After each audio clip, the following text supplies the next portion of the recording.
Após a Revolução Russa de 1917, Lenin coloca em prática sua doutrina de expansão mundial do comunismo e, em 1920, estabelece as condições para a filiação ao Partido Comunista, entre elas a realização de amplas campanhas de agitação e propaganda nas organizações militares, principalmente no Exército. Em 25 de março de 1922, nasce o Partido Comunista do Brasil, o PCB. O novo partido aceitava as ordens diretas de Moscou. Em 1927, partindo da teoria à prática, o PCB criou uma frente única operária e iniciou um trabalho de infiltração nos quartéis, influenciando Luiz Carlos Prestes, capitão do Exército, a aderir ao comunismo, fato que se deu em março de 1931. Em abril de 1935, Prestes foi incumbido pela direção da Internacional Comunista de promover um levante armado no Brasil. O movimento tinha por objetivo derrubar o presidente Getúlio Vargas e tomar o poder. Liderados pela Aliança Nacional Libertadora, militares inclinados ao comunismo iniciaram a rebelião no dia 23 de novembro de 1935, dentro dos quartéis em várias partes do país. Mas devido à falta de organização dos ataques e à ausência do apoio popular, o exército derrotou os comunistas e evitou o golpe de Estado. Em seguida, Prestes é preso e perde a patente de capitão.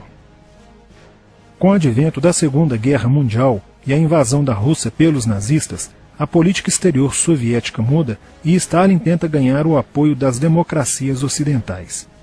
O PCB redireciona sua política seguindo disciplinadamente a orientação de Moscou e apoia Getúlio Vargas. Após o final da Segunda Guerra Mundial, o PCB reinicia a agitação das massas populares e tenta desestabilizar o governo Dutra através de uma política conspirativa. Durante toda a década de 50, Moscou, através de suas redes apoiadas pelos partidos comunistas no mundo inteiro, tentava desestabilizar as democracias ocidentais. Como consequência, nessa época, em muitas universidades ocidentais, predominava uma visão social esquerdista, sendo que grande parte do terceiro mundo aclamava o modelo soviético como a estrada para a justiça social.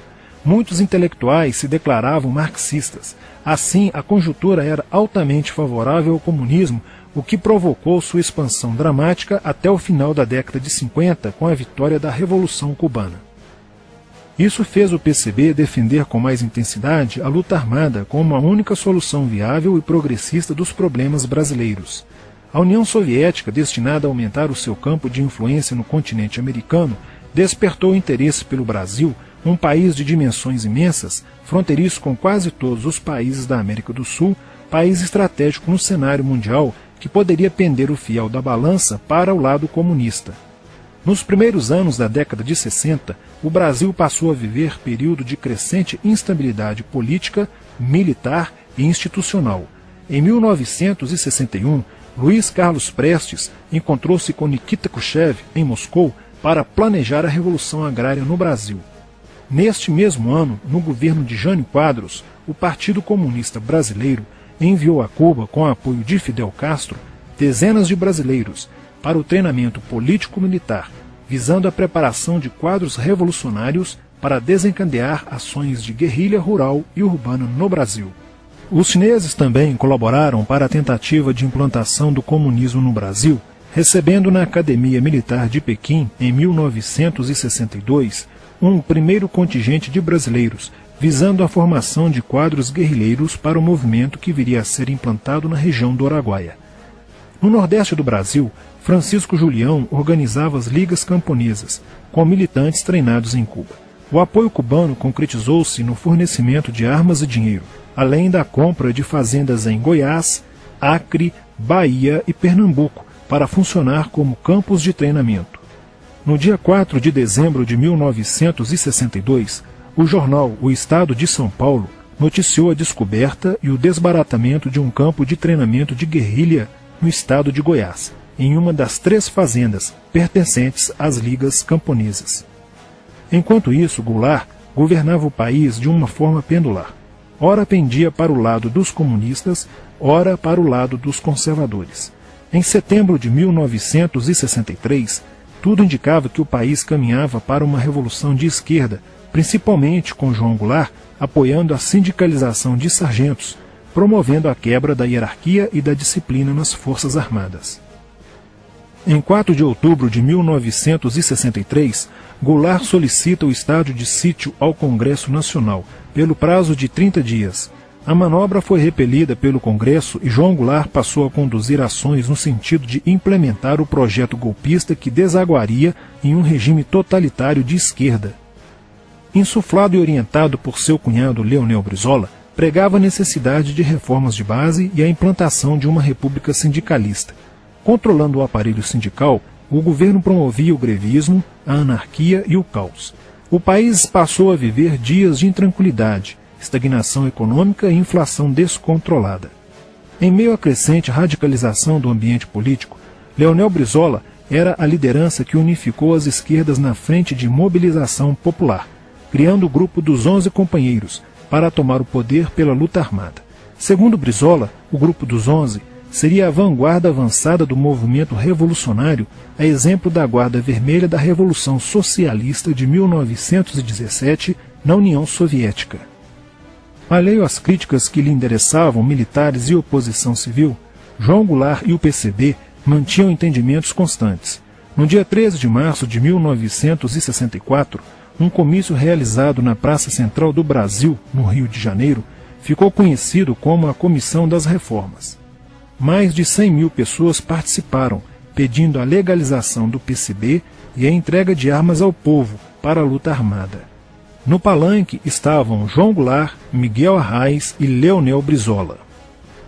No dia 19 de março aconteceu a primeira Marcha da Família com Deus pela Liberdade, que reuniu 800 mil pessoas em oposição ao comício do dia 13, em demonstração do descontentamento de grande parte da população com os rumos que tomava a situação nacional, principalmente devido à impressionante demonstração de força, o tom radical dos discursos de Arraes e Brizola e a profusão de cartazes com a foice e o martelo. Em 20 de março, apoiados por Brizola e pela CGT, a Associação dos Marinheiros e Fuzileiros Navais do Brasil reuniu-se declarando um motim, dando origem a vários outros movimentos rebeldes no interior das Forças Armadas. Realizou-se em Niterói, na sede do Sindicato dos Operários Navais, um congresso continental de solidariedade a Cuba, com a participação de delegações latino-americanas. Luiz Carlos Prestes manifestou o desejo de que o Brasil fosse a primeira nação da América do Sul a seguir o exemplo de Cuba, se tornando uma nação comunista.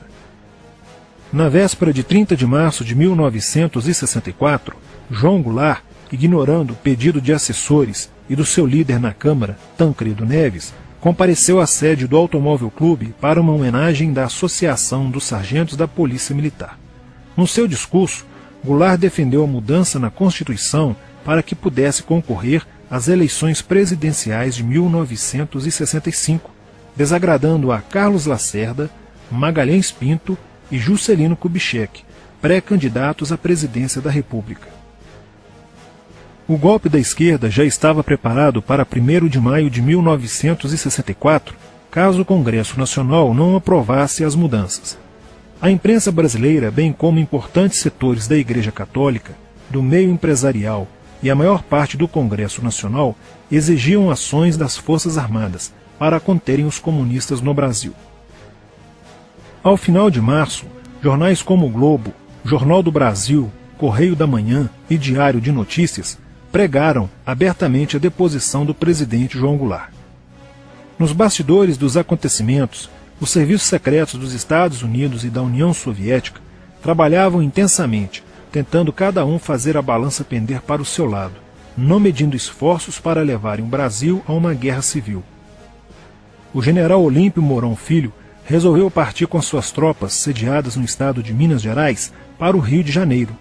O general Castelo Branco, ao saber disso, telefonou para Magalhães Pinto, governador de Minas Gerais, com o intuito de segurar o levante. O governador mineiro argumentou que, uma vez iniciada a revolução, seria um erro parar, pois alertaria as forças fiéis a Goulart, podendo agravar a situação. A falta de reação do governo Goulart e dos grupos que lhe davam apoio foi notável. Não se conseguiu articular uma reação armada por parte da esquerda. também fracassou uma greve geral proposta pelo Comando Geral dos Trabalhadores, em apoio ao governo. João Goulart, em busca de segurança, viajou no dia 1º de abril do Rio de Janeiro, onde se encontrava no momento da Revolução, para Brasília, e em seguida para Porto Alegre, onde Leonel Brizola tentava organizar a resistência. Mas João Goulart desistiu de um confronto militar com os revolucionários e seguiu para o exílio no Uruguai. No dia 2 de abril, o presidente da Câmara dos Deputados, Ranieri Mazzilli, assume provisoriamente a presidência da República e mais de 1 milhão de pessoas lotaram as ruas e praças do país para comemorar a vitória. No dia 11 de abril de 1964, o Congresso Nacional se reuniu para eleger o novo presidente da República. O general Castelo Branco, aclamado por grande parte da sociedade brasileira, apoiado pela imprensa e por importantes setores da Igreja Católica, além de contar com a aprovação de grandes líderes políticos, entre eles Juscelino Kubitschek, precisava de 238 votos para ser eleito em primeiro turno, e acabou recebendo 361 votos. No dia 15 de abril, Castelo Branco assume a presidência da República, consolida a vitória sobre o movimento comunista e renova as esperanças do povo brasileiro de ter um país com dias melhores. Porém, a esquerda derrotada colocaria em cena, nos anos posteriores, Carlos Marighella, ideológico comunista e defensor da luta armada, que submeteria o povo brasileiro às ações mais obscuras da guerrilha, o terrorismo.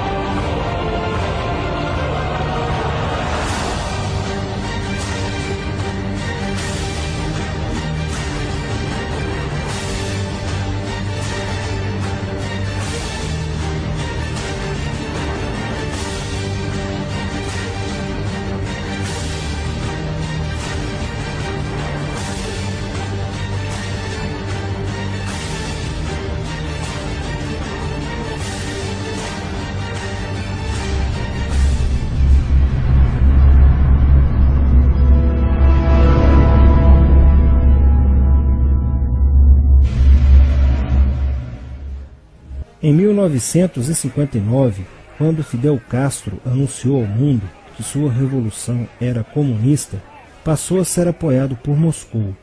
Com isso, a União Soviética iniciou uma campanha para dominar com a ideologia marxista a América Latina, onde os partidos comunistas formariam grupos de guerrilha armada com dinheiro soviético, repassado por Cuba. No Brasil, foram criadas 29 organizações guerrilheiras, onde Fidel Castro vislumbrou expandir sua revolução comunista. Em 1961, o presidente do Brasil, Jânio Quadros, condecorou o guerrilheiro cubano Che Guevara com a Ordem do Cruzeiro do Sul, sem imaginar que 4 meses antes o Partido Comunista Brasileiro acertara com Fidel Castro o envio de jovens brasileiros para o treinamento de guerrilha em Cuba, com a finalidade de preparar quadros revolucionários que desencadeariam a luta armada no Brasil. As ações armadas já existiam antes de 1964 no governo de João Goulart, através das Ligas Camponesas de Francisco Julião e do Grupo dos 11 de Leonel Brizola. Com a chegada ao poder, em 1964, do presidente Castelo Branco, centenas de comunistas e políticos de esquerda refugiaram-se no Uruguai, onde formariam a Frente Popular de Libertação, que a partir de 1965 empreenderia atos de sabotagem urbana e focos de guerrilha rural no Brasil, principalmente na Serra do Caparaó, cujos guerrilheiros, apoiados por Leonel Brizola, foram combatidos e vencidos por tropas da Polícia Militar de Minas Gerais.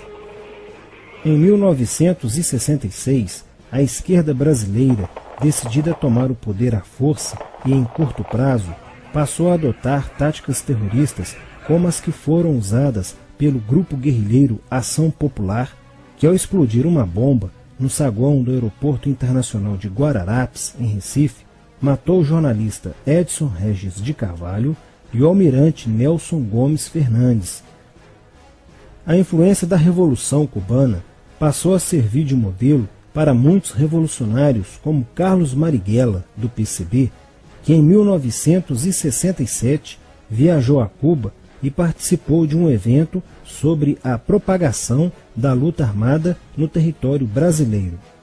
De volta ao Brasil, em setembro de 1967, Marighella criou a Ação Libertadora Nacional, ALN, e começou a recrutar jovens brasileiros entre os estudantes que, depois de preparados ideologicamente, foram enviados a Cuba.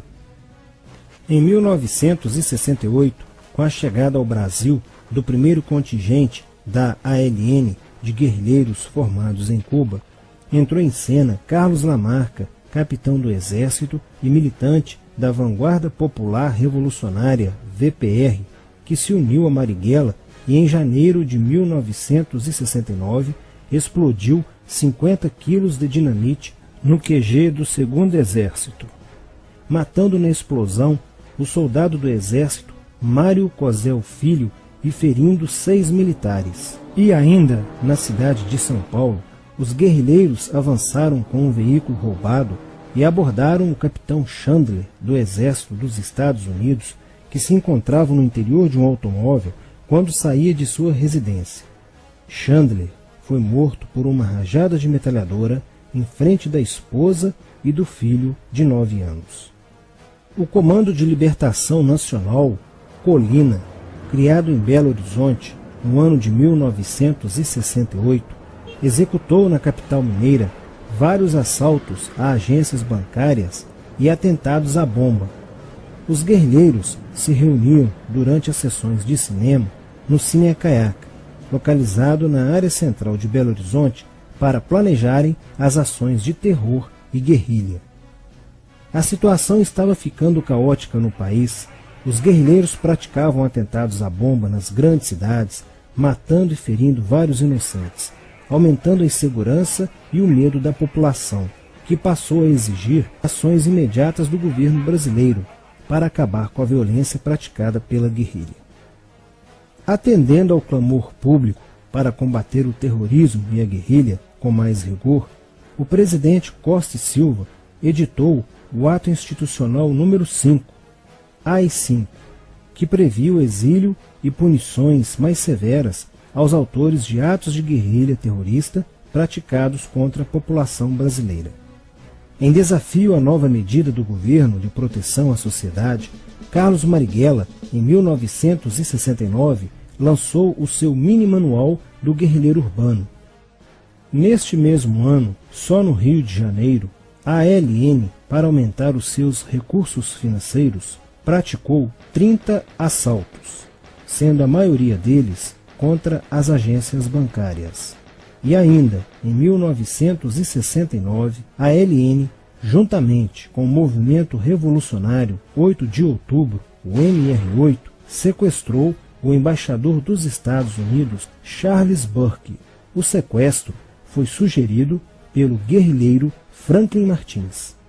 Os guerrilheiros exigiram a libertação de 15 presos políticos, dentre os quais se encontrava José Dirceu. A exigência foi prontamente atendida pelo governo militar. A ALN estava prestes a sofrer um grande golpe quando Marighella começou a cair. Após a prisão de um militante de sua organização, no dia 1º de outubro de 1969. Os dados fornecidos pelo militante da ALN preso coincidiram com informações prestadas por outro militante da VPR, que também denunciou o envolvimento de vários religiosos com grupos de guerrilha, entre eles Frei Beto. Quando Frei Fernando e Frei Ivo, também envolvidos com os grupos guerrilheiros, foram presos e logo após interrogados, os religiosos entregaram o ponto de contato de Carlos Marighella, na cidade de São Paulo. No dia 4 de novembro de 1969, o ponto foi cercado pela polícia, onde Marighella, percebendo o cerco, reagiu e foi morto. Depois da morte de Marighella, centenas de guerrilheiros foram presos e mais de 300 armas apreendidas. 2 sequestros de diplomatas, o embaixador alemão Enfield von Hollemer e o cônsul japonês Nobuo Okushi foram feitos às pressas para libertar os guerrilheiros que continuavam presos. Inspirados no marxismo cultural, vários militantes da esquerda brasileira iniciaram a estruturação de uma organização que se infiltrou nas faculdades brasileiras, bem como no meio artístico e cultural e principalmente nas edições de jornais, setores estes com grande poder de influência sobre a formação da opinião popular. Durante as manifestações, vários militantes comunistas, usando armas de fogo, eram infiltrados no movimento estudantil e disparavam contra os manifestantes, na intenção de colocar a opinião pública contra o regime militar. Com a morte de Marighella, Lamarca havia assumido a posição de líder mítico, que sustentava a esperança na vitória comunista. Em 1970, quando o embaixador suíço Giovanni Butcher foi sequestrado, o governo se recusou a soltar os presos da lista apresentada pelos guerrilheiros. Depois de 40 dias de sequestro, os guerrilheiros quiseram matar o embaixador suíço. Porém, o governo militar cedeu e as exigências dos guerrilheiros sequestradores foram atendidas, preservando a vida do diplomata. Na cidade de São Paulo, o cerco sobre a vanguarda popular revolucionária, liderada por Carlos Lamarca, estava se fechando. Isso fez com que Lamarca fugisse para o Vale da Ribeira e montasse um campo de treinamento para a guerrilha.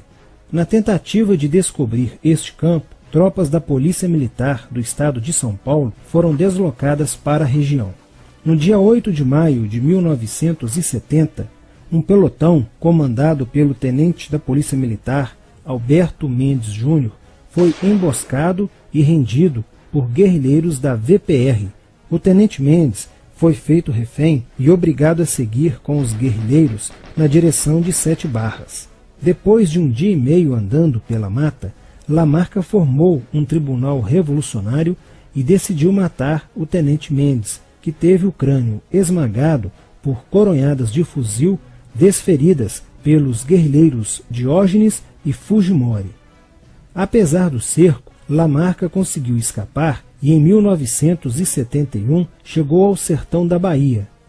Depoimentos de guerrilheiros presos em Salvador levaram o exército ao esconderijo de Lamarca, que, estando armado de metralhadora, reagiu à prisão e foi morto. Após a morte de Lamarca, o número de militantes presos era bem maior que o número de guerrilheiros em ação no Brasil. Os guerrilheiros, percebendo que o cerco estava se fechando, passaram a sequestrar aviões comerciais e obrigar o piloto a desviar para outro país, onde pudessem se exilar. 4 desses aviões foram desviados para Cuba. Os guerrilheiros comunistas estavam perdendo a guerra. Os militantes que abandonavam as armas eram acusados de traição nos tribunais vermelhos e executados pelos próprios companheiros, em atos de justiçamento. Já no início de 1971, o PCdoB conduzia o trabalho de campo na região do Araguaia, na divisa entre os estados de Goiás, Pará e Maranhão, com a missão de implantar um núcleo guerrilheiro que tinha por objetivo fomentar uma revolução socialista, onde centenas de guerrilheiros já haviam se estabelecido há pelo menos 6 anos. No início de abril de 1972, o presidente Médici enviou à região do Araguaia equipes especializadas em inteligência que, da busca do conhecimento sobre a atividade clandestina, logo efetuaram as primeiras prisões, entre elas a de José Genuíno, primeiro guerrilheiro preso no Araguaia. Logo após, o exército sofreu as suas primeiras baixas, ao ter um grupamento emboscado por elementos liderados por Oswaldo Orlando da Costa, conhecido por Oswaldão. Isso fez com que o exército passasse a empregar tropas convencionais que cercaram toda a região do Araguaia. Com a derrota cada vez mais próxima e com o total abandono logístico do PCdoB, ao qual os guerrilheiros foram relegados, sem armas, comida e remédios, vários militantes da guerrilha encurralados quiseram se entregar, mas foram mortos pelos próprios companheiros em atos de justiçamento. Após a morte de Oswaldão e o desmantelamento do comando militar da guerrilha, o cerco do exército se fechou sobre os rebeldes e vários guerrilheiros foram presos. Assim terminava o sonho da esquerda brasileira de transformar o Brasil em uma ditadura comunista. Mas a esquerda brasileira não desistiria de conquistar o poder e retornaria mais tarde com uma tática mais eficiente que a luta armada: o marxismo cultural.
Now you're here, I can see.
mariposa.